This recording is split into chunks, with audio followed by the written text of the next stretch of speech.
Pilan ng DWJO ang Spirit FM CMN Infanta Quezon. CNN Live Nation. Camille Soriano, magandang araw sa iyo. Magandang araw kasamang Ariel Ayala.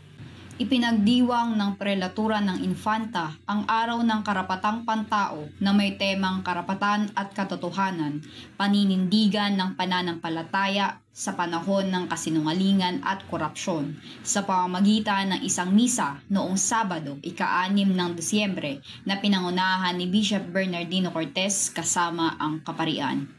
Sa misang pinangunahan ng obispo, ipinaalala niya na hindi bingi ang Diyos at nakikinig ito sa panawagan ng tao. Pinangunahan din nito ang isang panalangin kasama ang mga dumalo mula sa General Nakar, Real at Infanta Quezon.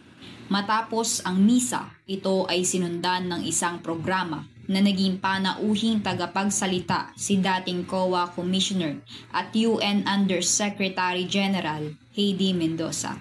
Sa panayam ng Spirit FM, sinabi nito na mahalaga ang karapatang pantao katulad ng karapatan sa paghinga.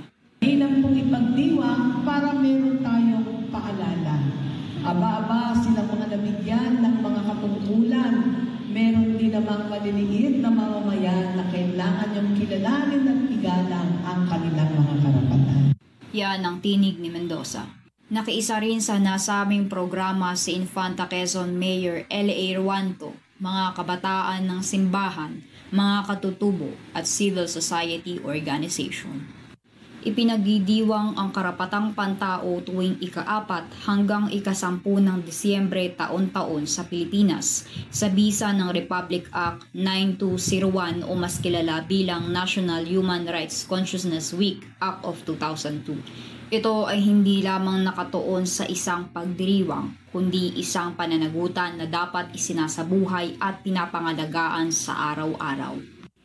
Mula rito sa DWJO Spirit FM CMN Infanta Quezon, ako si Camille Soriano para sa CMN Live Nationwide. Maraming salamat Camille Soriano mula po sa impilan ng DWJO ang Spirit FM CMN Infanta Quezon.